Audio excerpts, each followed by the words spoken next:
Las montan delincuentes y policías. Chopper básicas y ruteras totalmente equipadas. Propulsión a chorro. ¿Controlada por la mente? Máquinas voladoras sobre 2 ruedas. Un juguete masculino y un remedio de éxito seguro para los atascos. Motocicletas en maravillas modernas.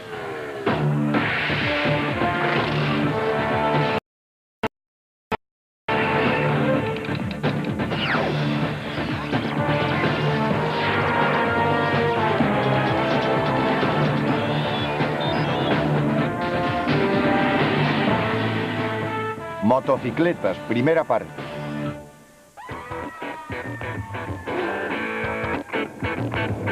Pasar una pierna por encima del sillín.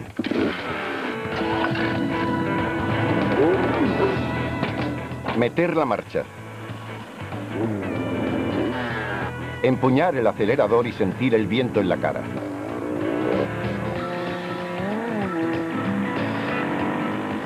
Se siente la velocidad. Hay casi una euforia por la velocidad que no puede obtenerse en ningún otro vehículo. Tengo este tipo de motos que sorprenden a la gente de que puedan llegar a su destino. ¿Has venido en eso? Montar una motocicleta es lo más parecido a pilotar un avión. Hablo de un avión acrobático o un caza, donde la aceleración te pega al asiento. Es como viajar en un pequeño caza pegado a ras de suelo. Se puede tener una por 10.000 pavos. Son geniales.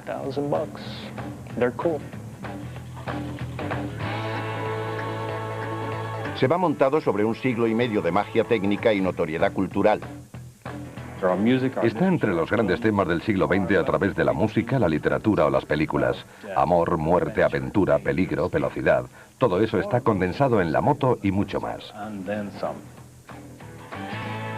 Obviamente son mucho más que 2 ruedas y un motor. Cuando pasan piensas, ¿qué demonios ha sido eso? La gente flipa. Solo tienen 10 segundos, desde que la vislumbran en medio de la carretera hasta que los adelanta por el carril rápido. Entonces, ¿qué es una motocicleta? ¿Un medio de transporte o solo un juguete caro y veloz? Las motocicletas son un medio de transporte para que la gente vaya de un punto A a un punto B. En mi juego, el punto A es la rampa y el punto B, el aterrizaje. Es un vehículo que puede dar volteretas y derrapes, caballitos y frenadas, además de tomar curvas a 300 kilómetros hora. Como si alguien necesitara algo así. Creo que quizás no todo el mundo se da cuenta de que necesita una motocicleta. Cuando se prueba, nunca se deja de tener una.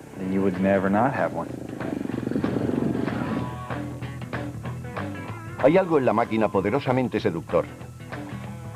Un culto codificado de algún modo en sus tuercas y tornillos. Tradicionalmente una motocicleta comienza en el bastidor. Un esqueleto de metal que sostiene la horquilla, el depósito de gasolina, el sillín y el montaje de la rueda trasera. El bastidor soporta el motor, configurado al estilo americano V-Twin o el británico en vertical. El de un solo cilindro, el Boxer de BMW, o el motor japonés de 4 cilindros en línea.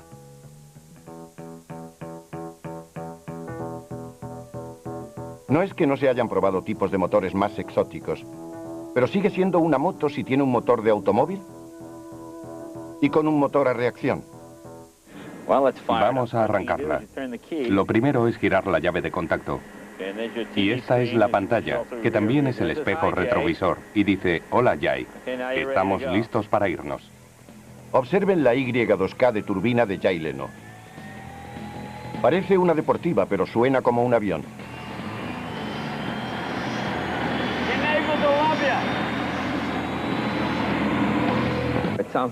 Suena como un motor a reacción, exactamente igual a lo que oímos en un aeropuerto. Cuando pasa por la calle, ves esa ola de calor por detrás. La temperatura en la salida del tubo de escape va de 500 a 800 grados. Eso hace que veamos el efecto ondeante cuando alguien nos adelanta con una moto así. Es muy divertido. ¿Qué propulsa la Y2K? Es muy divertido. ¿Qué propulsa la Y2K? Un motor chopper, es decir, un motor de turbina Allison Rolls-Royce de helicóptero poco usado. Los motores de avión están certificados para volar un número determinado de horas y luego son desmontados. Sin embargo, todavía les quedan miles de horas de uso civil. Les damos buen uso, los ponemos en las motos. El motor pesa exactamente 61 kilos y actúa igual que el de una moto de carretera de 225 kilos.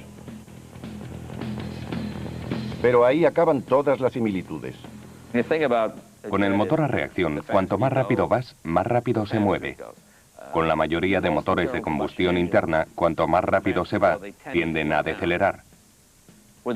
Con un motor a reacción sucede al contrario. La moto arranca con 55 o 60 caballos de potencia.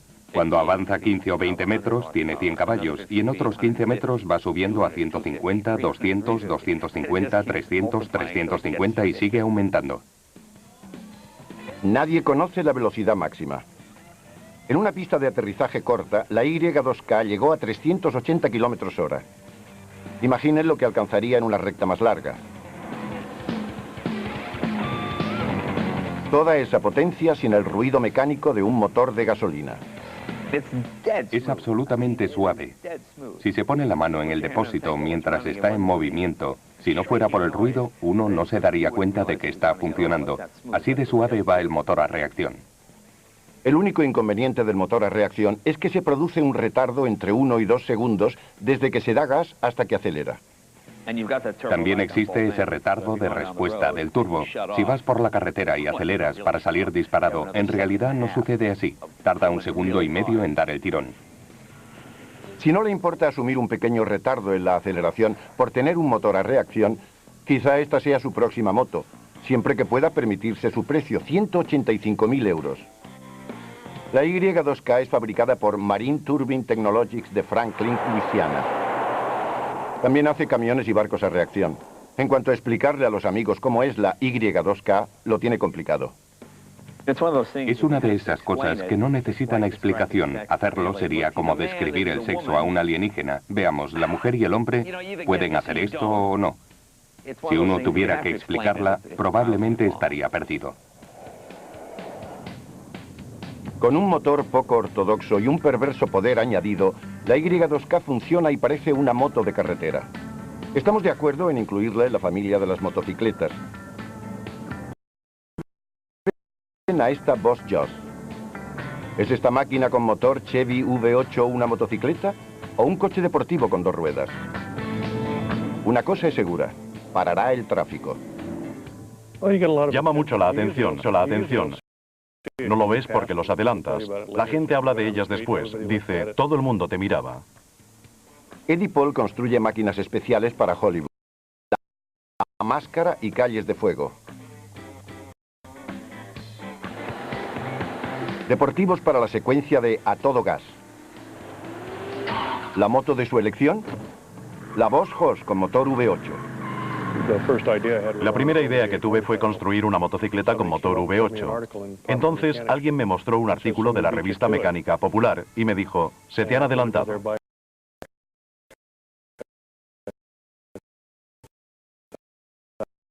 Después de verla pensé que no había forma de mejorarla y compré 2. La Boss Hoss de Dyersburg, Tennessee, produce motos desde 1999. Actualmente hay unas 2.000 Boss Hoss en la carretera. Pesa unos 500 kilos. Tiene una transmisión automática de 2 velocidades y un pequeño motor Chevy de 5.700 centímetros cúbicos que genera 355 caballos de potencia. Si le gusta echar humo, esta es su moto. Si no fuera suficiente, hay una versión Stud Hoss con motor grande de 8.200 centímetros cúbicos. Su precio es de 39.200 euros. Propietarios como Eddie Paul afirman que la Boss Hoss es una montura fiable de cuidada factura.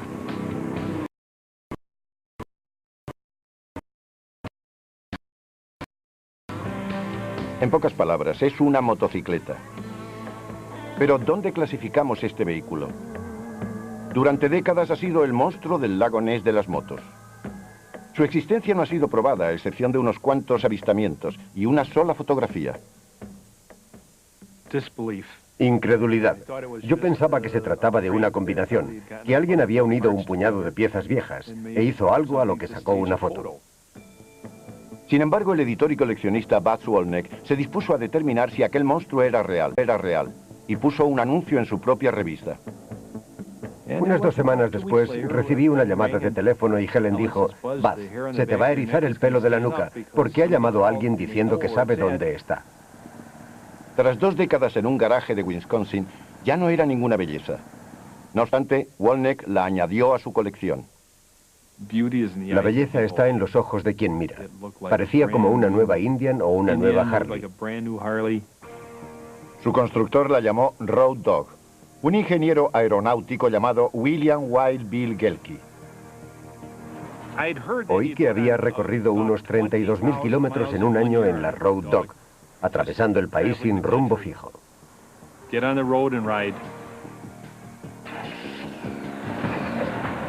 La Road Dog pesa 1.500 kilos y es propulsada por un motor Chevy Iron Duke de 4 cilindros de 1961. Uno no puede apoyar una motocicleta de 1,5 toneladas en un simple soporte. La solución de Will fue colocar un brazo hidráulico en cada una de las 4 esquinas de la máquina. El bastidor es una obra de arte industrial soldada con tubos de avión. Un trozo de tubería que había sido vuelto, girado y doblado. Doblado hacia afuera y curvado hacia arriba, recorre todo. Va y viene hasta acabar en la parte de abajo. Las latas de cerveza también forman parte del equipamiento. Se guardan en los tubos de la horquilla, que son huecos. ¿Y qué se siente al montar la Road Dog? Ahora está retirada de la circulación, debido en parte a una desafortunada prueba de carretera realizada por el periodista John Burns. Con la mayoría de las motos se mantiene el equilibrio. Quizás haya que apoyar el pie un par de veces, pero con esa, si se toca la carretera, uno puede partirse la pierna. Hay que girar el acelerador y levantar el pie casi al mismo tiempo. Está bien siempre que no se tenga que girar. Y efectivamente, cuando Burns intentó girar, la Road Dog se estrelló. John estaba bien. Fuimos capaces de tirar de la moto para sacarla del barro, y no hubo un daño real. Pero el día de prueba acabó ahí y no hablamos demasiado en el camino de vuelta. Me dijo: gracias por venir, John. Le respondí: gracias a ti por dejarme montar la Road Dog, Bud. Y me subí al avión tan rápido como pude para salir de allí enseguida. Solo un hombre parecía ser capaz de montar la Road Dog, su fallecido creador. En 1978, Wild Bill Gelke fue abatido a tiros por la policía, supuestamente, por haber disparado a un agente. Es imposible conducirla y está compuesta por piezas de coche. ¿Es una motocicleta? Quizás no, salvo en el sentido de que es una máquina heterodoxa de artesanía. Esto es algo consustancial a la historia de la motocicleta, desde William Harley hasta Soichiro Honda.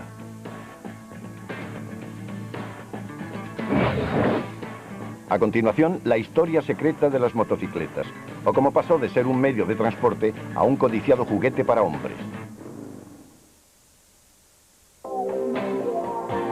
Entre las más de 100 máquinas exóticas, excéntricas e históricas de la reciente exposición de motocicletas del Museo Guggenheim, se encontraba esta larguirucha de 2 ruedas de 1868. Cuando investigaba el arte de la motocicleta, fue muy importante para mí encontrar la primera. Michaud, un constructor de bicicletas, se unió a Perot, un ingeniero, y juntos diseñaron y patentaron la primera motocicleta. Aún existe, la encontramos y la colocamos en la exposición. Como todas las motos, es una máquina del tiempo que nos transporta a la Francia de la década de 1860. El velocípedo o bicicleta a pedales había sido inventado en 1861. Rápidamente se convirtió en la última moda entre los aristócratas franceses, que fueron quizás los primeros ciclistas famosos. Para el tremendamente popular deporte del ciclismo se necesitaba vehículo de seguimiento más rápido. Pierre Michaud acopló una pequeña máquina de vapor industrial a uno de sus velocípedos. A toda potencia, el artilugio podía alcanzar perfectamente los 30 km/h. Pero mientras la bicicleta es un obvio progenitor de la motocicleta, también existen otros. Uno de ellos no es una máquina en absoluto. En términos muy sencillos, una motocicleta es un caballo mecánico. El parentesco entre motorista y jinete surge en la máquina.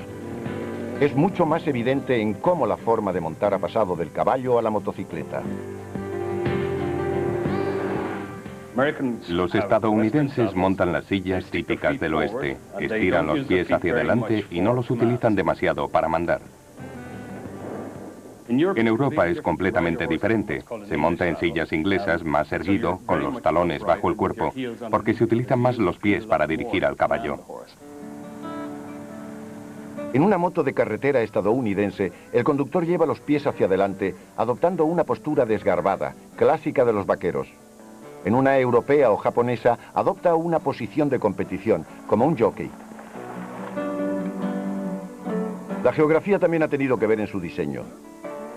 Con las tortuosas carreteras europeas se tendía a una conducción más ligera y un manejo más seguro.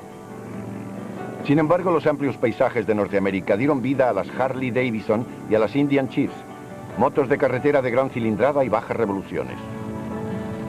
He intentado explicárselo unas cuantas veces a mis amigos ingleses. Me dicen, ¿por qué las Harley tienen esa forma? ¿Por qué no son más deportivas? Las motos norteamericanas fueron construidas para llevar a la gente por espacios muy abiertos sin demasiados problemas. Los ingleses fabricaron motos más deportivas y pequeñas, más apropiadas para las carreteras británicas. En Estados Unidos, a comienzos del siglo XX, la máquina estilo bicicleta y la postura vaquera eran lo último en la carretera. O que pasaba por la carretera. Había caminos de carretas, caminos de caballos, caminos de cabras. Y la moto lo recorría, según se decía, mejor que cualquier coche con 4 ruedas. La motocicleta también era más potente porque tenía menos peso que soportar. Y se hacían buenos contratos para policías, carteros o guardavías. Todos utilizaban motocicletas porque podían desplazarse a donde lo necesitaran. Los coches se atrancaban, eran menos fiables, principalmente porque tenían 4 veces más piezas que las motos normales. La primera moto de serie de Estados Unidos salió al mercado en 1902. La Indian Camelback, coinventada por Oscar Hedstrom, llegaba a donde otros vehículos no podían. Había una famosa colina, y Oscar la subía montado en aquella máquina muy rápidamente. Luego bajó, volvió a subir hasta medio camino, se detuvo, volvió a arrancar y tomó de nuevo el camino hacia arriba. La prensa nunca había visto nada parecido. La Indian fue creada en un día. Mientras la Camelback demostró ser una moto que podía escalar, Glenn Curtis demostró que podía ir tan rápido como era posible. En 1907, el entonces desconocido zapatero colocó un motor V8 de dirigible en un bastidor hecho a mano y envió la raquítica máquina a las arenosas llanuras de Daytona. Alcanzó 218 kilómetros por hora. Y hay que ver la máquina. Los neumáticos tienen el grosor de un pulgar. No tiene suspensión ni frenos. Y ahí está el inventor subiendo colinas y corriendo a 218 kilómetros por hora.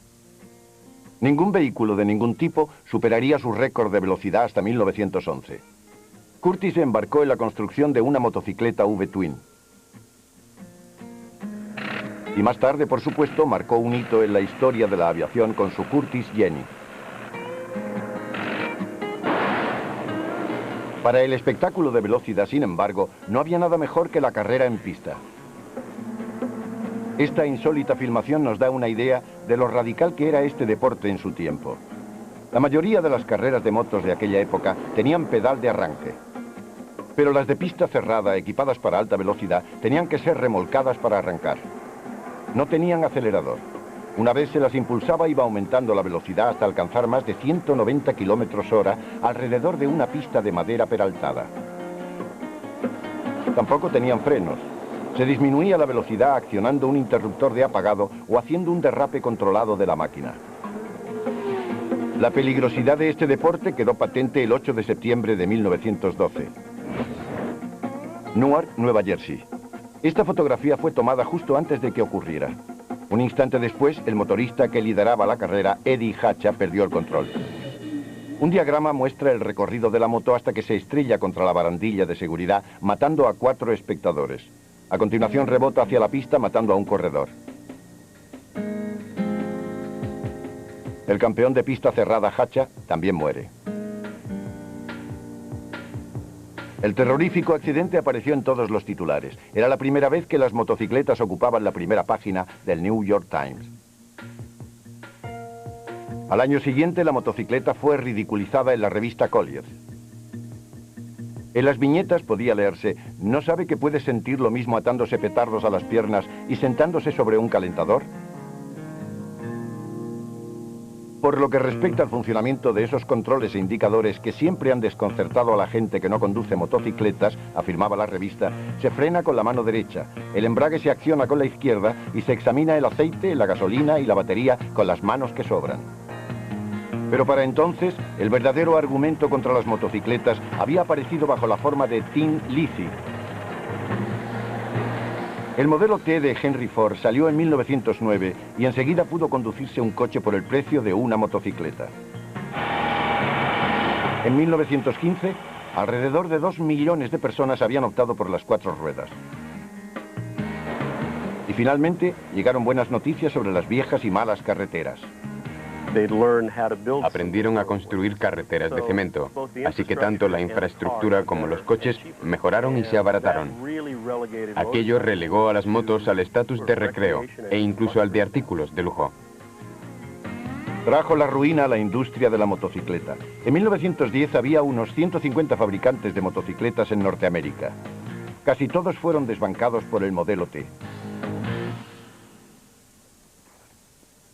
Aún así, en cierto sentido, la motocicleta había sido liberada.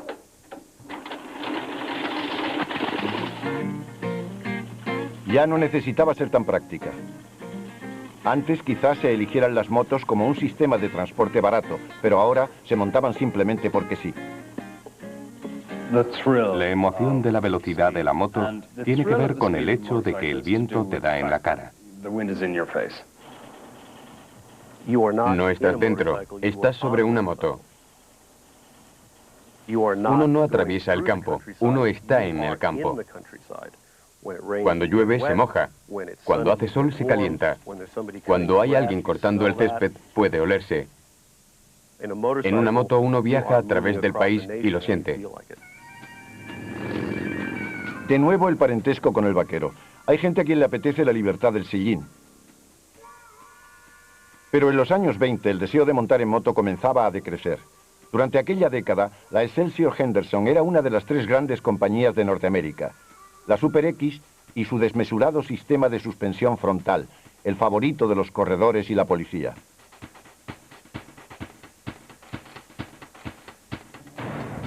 Hasta que llegó la Gran Depresión.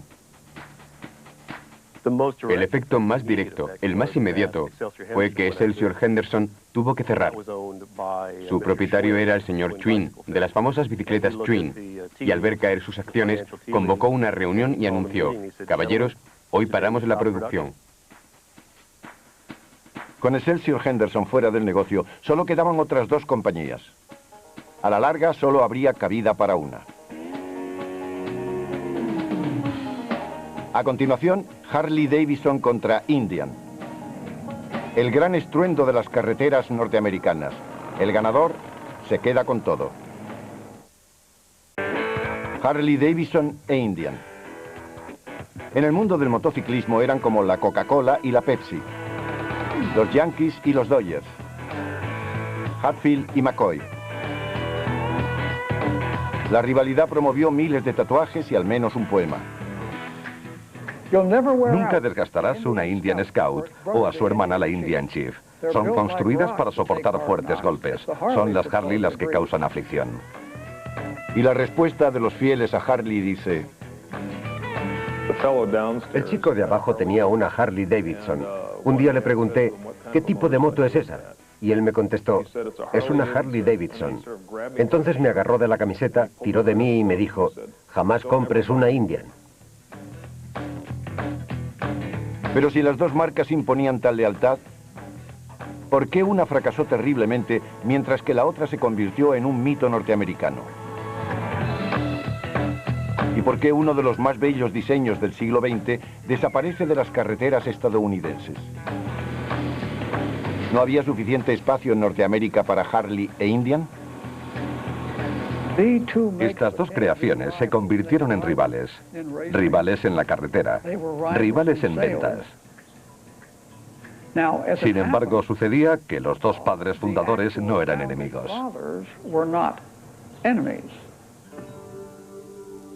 En aquellos tiempos menos sensibles en cuanto a cultura, los fundadores de Indian eran llamados el Gran Jefe y el Chamán. El Gran Jefe, George Hendy, era antiguo campeón de motociclismo. El chamán, Oscar Hedstrom, era un genio en el diseño de motores. Entre 1902 y 1914, Hendy y Hedstrom fundaron la mayor compañía de motocicletas del mundo en Springfield, Massachusetts. Indian era la innovadora. Estableció varios récords de velocidad en Estados Unidos. Y los europeos, como suelen hacer, se rieron. Enviaron un par de Indian a Inglaterra y acabaron en primer y segundo lugar en las carreras de la isla de Man. A cierta distancia, en segundo lugar, se encontraba la Harley Davidson Motor Company de Milwaukee, Wisconsin. La compañía empezó a producir una fiable motocicleta de un cilindro en 1903. Pero en 1909 dieron el gran paso con la V-Twin de 45 grados. Uno mira esa moto hoy en día y puede ver de dónde proviene la fabricada en 2002. Hay una relación directa entre aquella V-Twin y las actuales. Pero entonces la naturaleza de la rivalidad cambió de forma radical, debido en parte a otra tragedia que tuvo lugar en un circuito. En 1912, el principal motorista de Indian, Jacques Desrosiers, resultó gravemente herido en la pista. Después de aquello, se dice que Oscar Hedstrom perdió el gusto por el motociclismo.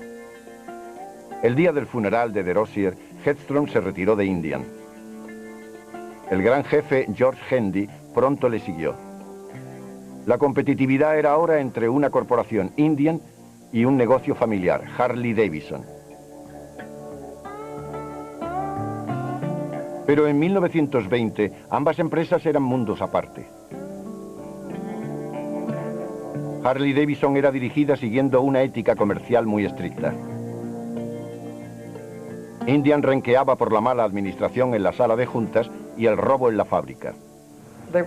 Había robos en la planta de fabricación. Había tipos que se llevaban piezas de la fábrica de Indian en Springfield. La compañía tenía muchos problemas. Llegó Apple y compró el control de Indian. Paul DuPont compró Indian en 1929. Heredero de la dinastía de pinturas DuPont, también era un entusiasta del motociclismo. Por primera vez en toda una década, Indian estaba dirigida por un caballero motorista. Llevó una ética del motociclismo a la empresa y sabía cómo dirigirla. Los archivos están llenos de notas escritas a mano que enviaba a los ingenieros. He montado en la nueva Scout. No estoy contento con la potencia. ¿Qué podemos hacer? Indian había vuelto aunque estaba en segundo lugar. Y Harley estaba desarrollando una máquina que les mantendría allí. En 1936 estuvo listo el modelo L, con una línea Art Deco y una cubierta de los balancines con aspecto de nudillos que pronto sería conocida como Knucklehead. Ahí estaba la verdadera innovación. Los antiguos motores de Harley e Indian se llamaban flatheads o de válvula lateral porque las válvulas estaban al lado del pistón. Desplazar las válvulas hasta una posición sobre las cabezas de los pistones permitía mayor compresión y mejor respiración del motor. La respiración en un motor es la clave de la potencia. A mayor entrada de aire y gasolina, generará más potencia.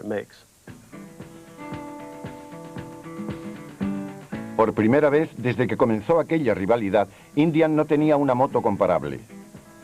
Pero aún quedaba algo de vida en la vieja compañía. En 1940, Indian presentó a todo un clásico del motociclismo. Formaba parte de la escuela del diseño aerodinámico. Se trataba del arte de hacer que los objetos parecieran rápidos mientras estaban parados. El diseñador de Indian, Briggs Weaver, logró el efecto en el modelo del año 1940.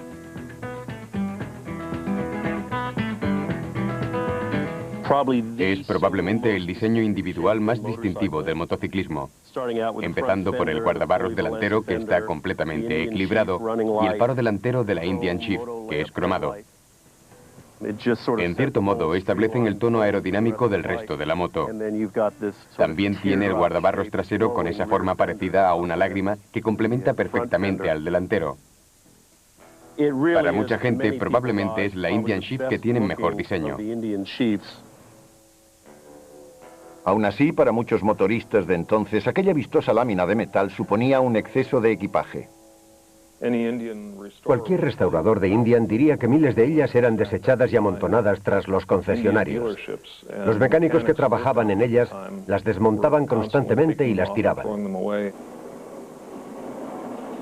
Pero el comienzo de la Segunda Guerra Mundial pronto paró la producción de todos los vehículos civiles.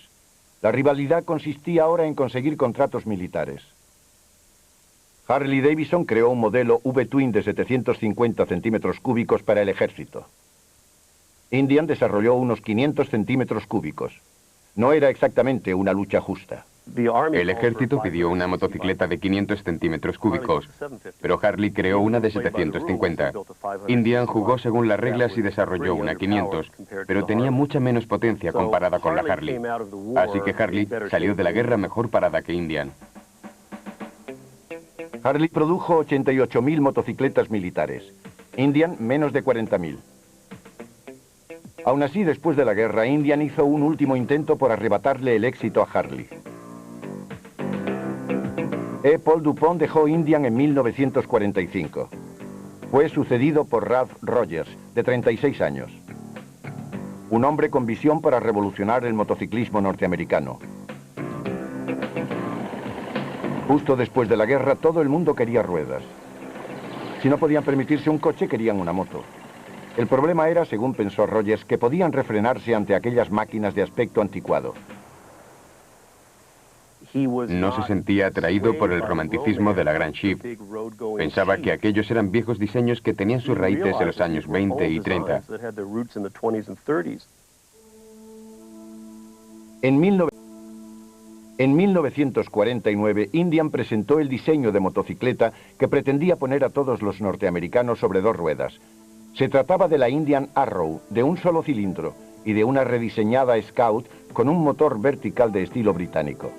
Las nuevas Indian fueron promocionadas por las celebridades de la época, Cary Grant, Robert Ryan, y las estrellas de rugby Bobby Waterfield y su esposa Jane Russell fueron fotografiados sobre sus nuevas Indian. Quizás toda aquella publicidad fue impactante, pero las motos no. Estaban mal diseñadas y plagadas de fallos eléctricos. La nueva línea esperaba en salas de exposición vacías. Los dueños de los concesionarios se dirigieron a la compañía pidiendo y amenazando. Incluso tuvieron que encerrarse en la sala de juntas porque esos tipos aporreaban la puerta diciendo: "Dadnos motos que podamos vender". Indian interrumpió la fabricación del nuevo modelo en 1952. Continuaron haciendo solamente la atractiva pero anticuada Chief, hasta 1953.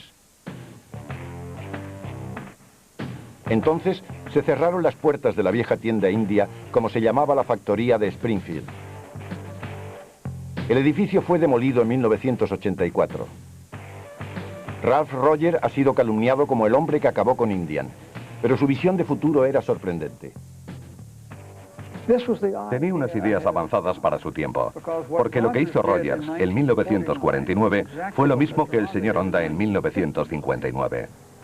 Pero el momento escogido por Honda fue más acertado y sus productos mucho mejores. Los días de Indian habían acabado. Harley Davidson monopolizaba el negocio.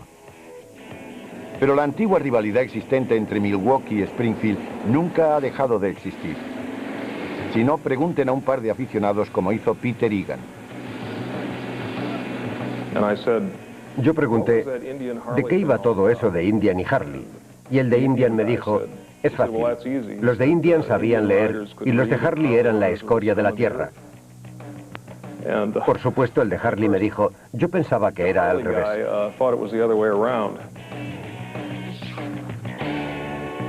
A continuación, dos lados de la ley. Una moto, Harley Davidson en los años 60. De moto policial a custom radical. En los años 60 solo dos cosas garantizaban que las manos temblaran sobre el volante. Una de ellas era la visión de una moto de policía en el retrovisor. Y la otra, un delincuente motorista en su chopper. Y es muy posible que ambos condujeran la misma marca. Es muy interesante cómo Harley Davidson abarca ambos lados de una Norteamérica culturalmente dividida. Por un lado, los policías montaban Harley. Y por el otro, los chicos malos también lo hacían. Los Ángeles del Infierno y todos esos.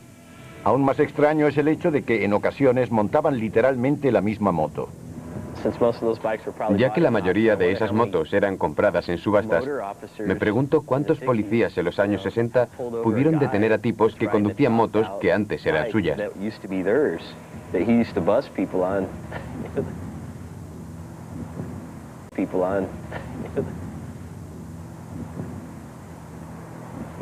Entonces, ¿por qué tanto policías como motoristas conducían Harley Davidson? ¿Y cómo podía la misma máquina jugar un doble papel como chopper y moto policía? Esta extraña película fue filmada por la revista Easy Riders en 1978. Muestra a dos miembros originales del conocido club de motociclismo Bush Fighters montando en sus Harley desde Los Ángeles hasta Sturgis, en Dakota del Sur. A los Bush Fighters se les considera iniciadores del movimiento de delincuentes motoristas en 1947, pero la herencia de criminalidad se remonta a mucho antes. El término delincuencia tiene varias derivaciones. Uno de ellos es que se trataba de motoristas que no acataban la ley porque no querían conducir según las reglas de la Asociación Norteamericana de Motociclismo. Fundada en 1924, la Asociación Norteamericana de Motociclismo era el organismo oficial regulador de las carreras. Pero ¿y si el orgullo iba contra los criterios de la asociación? Sus motos eran demasiado grandes o eran de un tipo inadecuado, así que crearon sus propias competiciones y las llamaron la Serie Ilegal de Carreras. Esta era una de las máquinas ilegales originales, una Harley Davidson JD de 1929. En 1936, la propia compañía había presionado para retirar la JD de la competición. Era tan rápida que amenazaba a las Knucklehead de Harley. Los corredores ilegales de los años 30 eran llamados a menudo reductores. Esta fue la primera moto norteamericana personalizada, reducida a las piezas básicas. El final de la Segunda Guerra Mundial trajo un punto de inflexión al panorama de las custom. Los antiguos soldados compraban al ejército las Harley e Indian, que podían ser adquiridas por unos $50. Sin embargo, nadie quería dejarle el aire militar. Tenían el aspecto de un excedente de motocicletas del ejército. Todas tenían un color pardo y esos grandes guardabarros que evitaban el fango. Pero la gente no quería eso. Cortaban los guardabarros y de ahí el nombre de Bob Job o Bobber. En una Bob Job, parte del guardabarros trasero se cortaba para eliminar peso. El guardabarros delantero era a menudo eliminado por completo. La forma de pintarlas de aquella época también era una consecuencia de la guerra. Calaveras, bolas de billar con el número 8 o dibujos de chicas que habían adornado los aviones de guerra se pintaban en los depósitos. ¿Y quiénes montaban este nuevo tipo de motos personalizadas? Se trataba de exsoldados que disponían de tiempo libre y algo de dinero. Eran ellos los que tenían estas rugientes y aterradoras bestias de 2 ruedas. Subían a ellas y montaban un pequeño infierno. Cuando formaba parte de los Bush Fighters, era veterano de guerra, y todos volvíamos con la misma idea en la mente. Ahora uno puede divertirse y hacer cosas terroríficas sin que nadie le dispare. Aquello hacía que la vida fuese muy diferente. Cuando no hay balas volando, uno puede pasar un buen rato. Salir a pasarlo bien, eso es todo lo que los Bush Fighters hacían hasta el 4 de julio de 1947. El club se encontraba en Hollister, California, para una competición anual. Excluido de los acontecimientos oficiales, los motoristas llevaron a cabo su propia carrera. La policía local cortó la calle principal a lo largo de 4 manzanas, de forma que podíamos hacer carreras en la calle, derrapes, caballitos y todo tipo de piruetas. Entonces llegaron los malditos policías estatales que no sabían que los locales habían cortado la calle con barricadas a ambos lados. Pensaron que lo habíamos hecho nosotros. Empezó a extenderse el rumor de que los Bullfighters habían tomado la ciudad, y lo que parecía una prueba fotográfica no tardaría en llegar.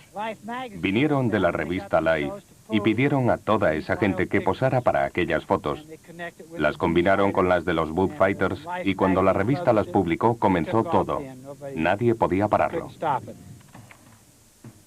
El hombre que posaba sobre la Bob Job ni siquiera era motorista. Aún hoy el mundo del motociclismo no se ha recuperado de aquella mala publicidad.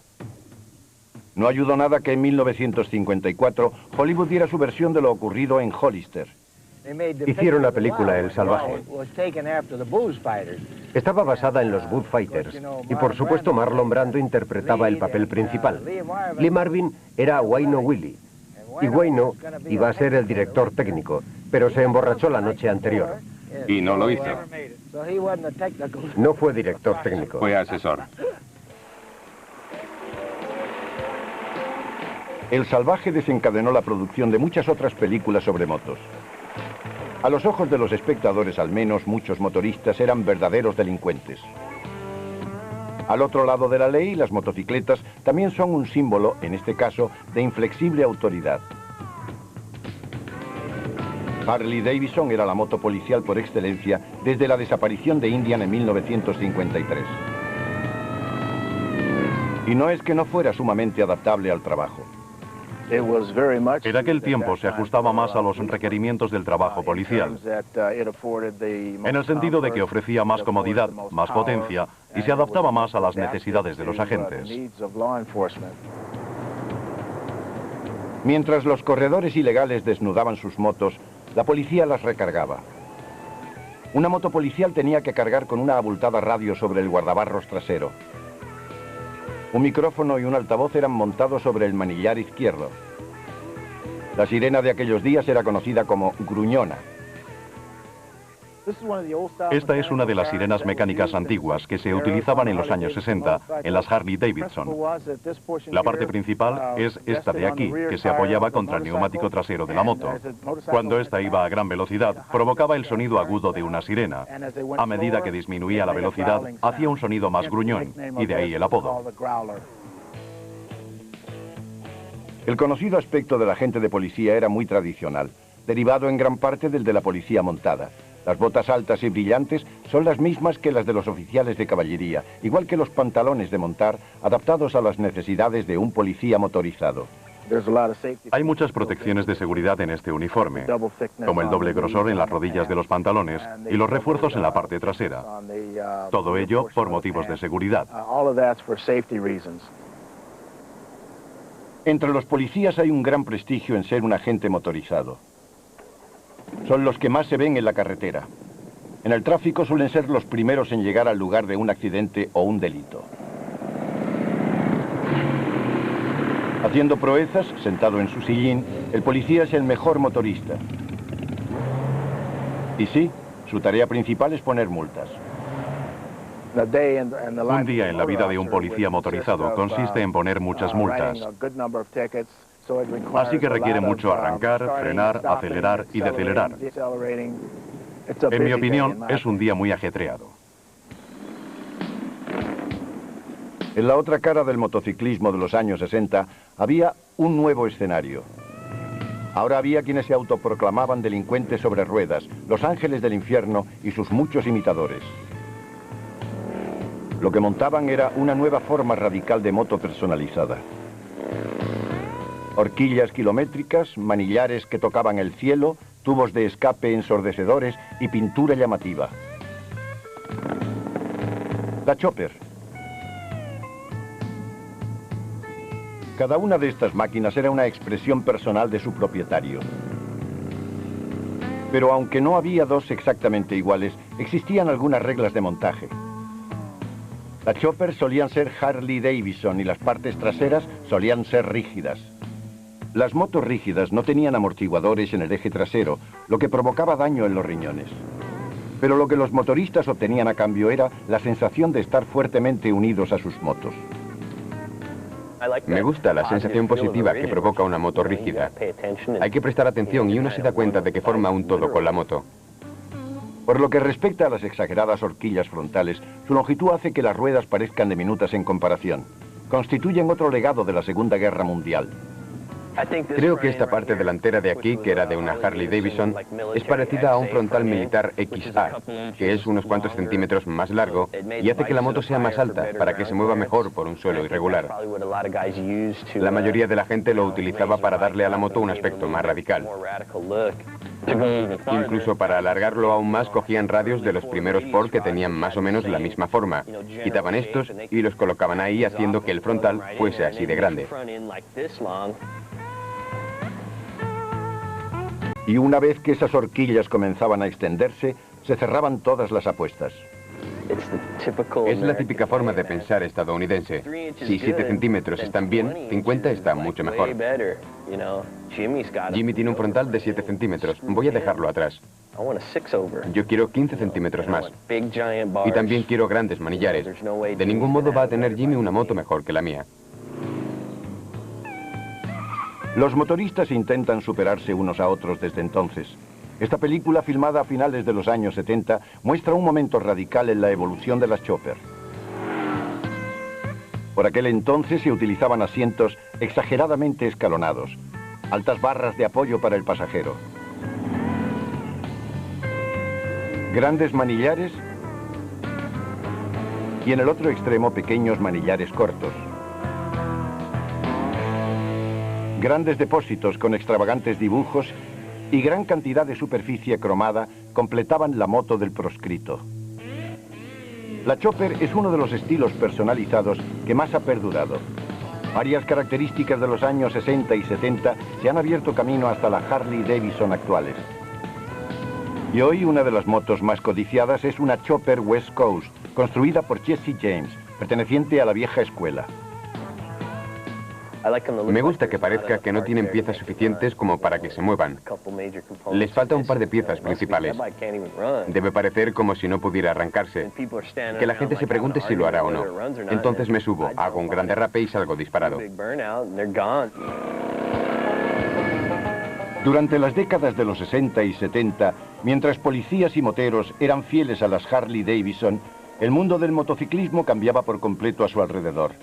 Triumph frente a Sporter, modernos frente a rockeros, y la industria británica de la motocicleta contra el señor Honda.